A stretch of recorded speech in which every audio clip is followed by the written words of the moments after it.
Baiklah, Assalamualaikum warahmatullahi wabarakatuh. Izin- Pertama-tama izinkanlah saya ingin memperkenalkan diri. Nama saya Hairul Asman dari kelas 2B semester 2 tahun ajaran 2025 atau 2026 dari program studi Pendidikan Bahasa Indonesia Fakultas Tarbiyah dan Keguruan dari Universitas Islam Negeri Sultan Syarif Kasim Riau. Pertama-tama saya akan membuat tugas video yaitu pembelajaran berbicara, berpidato. Baiklah, lebih dan kurang saya akan memulai video saya.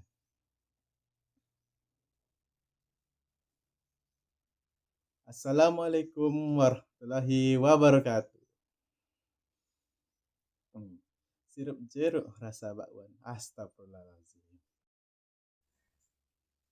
Pagi hari tanam ubi, makan siang dekat taman.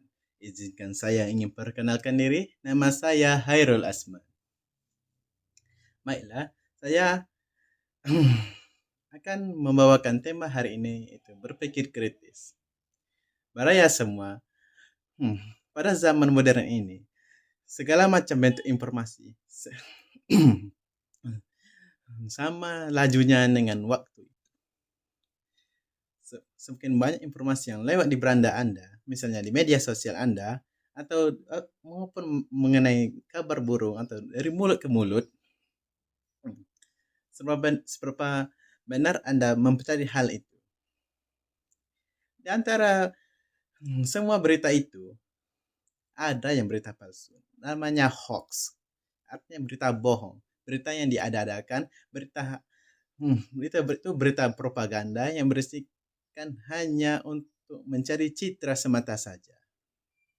Apalagi penggunaan pada media sosial pada zaman saat ini banyak sekali video-video yang berterbaran hanya untuk mencari sensasi dan untuk mempengaruhi orang lain atau untuk mencari keuntungan untuk diri sendiri.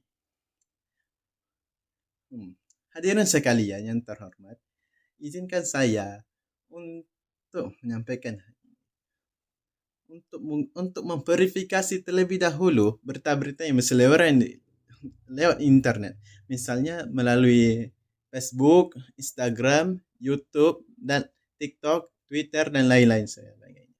Sudah banyak kali korban yang berjatuhan karena dari termakan berita hoax ini. Mereka tidak mau mendengarkan lebih dahulu, hanya ingin judul besar beritanya tersebut.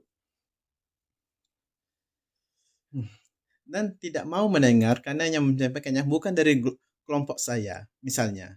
Bukan dari golongan saya, bukan dari golongan kami.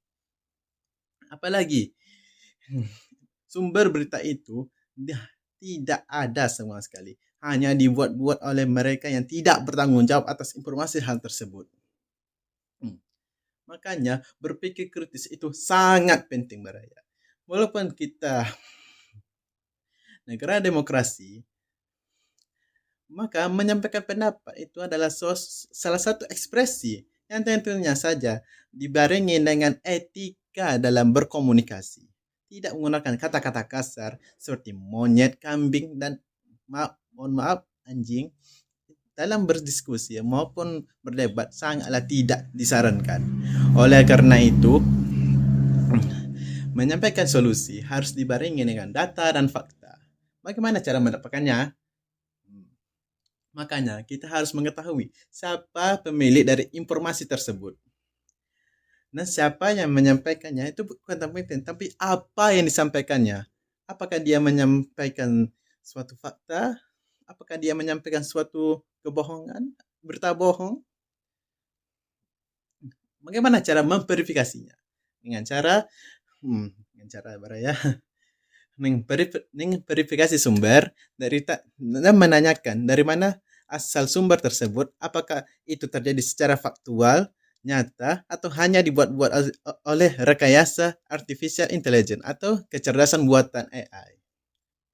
Makanya teknologi sekarang itu sudah banyak sekali untuk membohongi manusia demi kepentingan politik tertentu.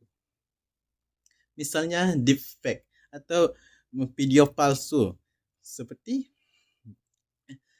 pengeditan video Netanyahu yang sudah meninggal. Padahal berita itu masih masih diisukan.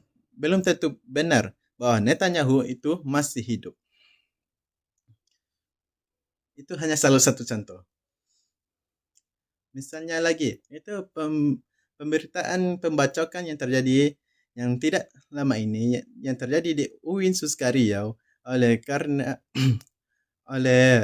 Rehan Muzaffar kepada mahasiswi itu. Sebelum berita itu viral, banyak berita yang seliweran yang memberitakan bahwa Rehan ini terobsesi dengan wanita itu. Padahal setelah ditindaklanjuti, mereka mempunyai hubungan yang sebelumnya ada.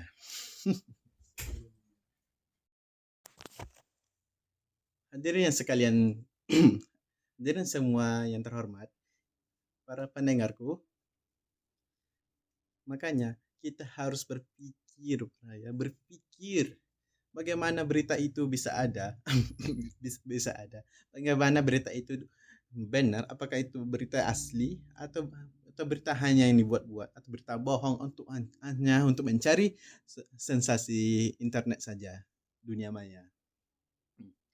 Makanya ada 4 langkah untuk memverifikasi berita ini. Yang pertama, lihat apa yang disampaikannya, bukan siapa yang menyampaikannya. Misalnya, kalau jika ada seseorang yang terkenal menyampaikan sesuatu, apa yang disampaikannya belum tentu benar jika belum dicari kebenarannya. Yang kedua, itu membandingkan berita. Jangan hanya terpaut dengan satu media sumber saja. Ada banyak sekali sumber berita yang memberitakan berita yang sama, tetapi salah satunya belum tentu benar. Makanya kita harus cek ulang lagi, cari di internet ataupun mewawancarai siapa yang ada di sana. Makanya Barayas, semuanya saya hanya ingin mengajak Anda bahwa untuk tidak kena tipu, supaya tidak terjadi kepanikan massal hanya karena media sosial ini sudah banyak sekali berita bohong.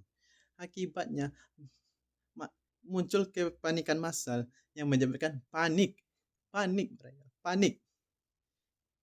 Yang sebenarnya hanya dibuat-buat saja oleh mereka itu. Demi apa? Demi sensasi dan sedikit monetisasi keuangan mereka. Makanya berita asli itu sangat sulit untuk didapatkan. Dalam jurnalistik sekarang ini, verifikasi media harus selaras dengan peraturan dengan Komisi Penyiaran Indonesia. Makanya saya ingin hanya menyampaikan untuk tidak tergoda dengan berita-berita palsu yang membuat telinga pendengar merasa bahagia. Akhir kata saya ucapkan sekian dan terima kasih. Hadirin sekalian, untuk memproteksi diri dari berita bohong ini, makanya kita mempunyai sebuah otak, diberkahi dengan akal. Makanya pergunakanlah akal itu dengan sebaik-baiknya untuk tidak mencerna langsung berita mentah-mentah yang viral itu. Mereka diviralkan yang sebelumnya tidak ada yang mengetahui berita itu sebelum diposting media sosial. Makanya kita harus mempunyai filter tersendiri supaya tidak terkena berita palsu. Akhir kata sekian dari saya, dan izinkan saya untuk mengakhiri pidato saya. Hijau ladang, kuningnya padi, air mengalir sungai Mahakam. Sekian dan terima kasih. Saya akhiri dengan wassalamualaikum warahmatullahi wabarakatuh.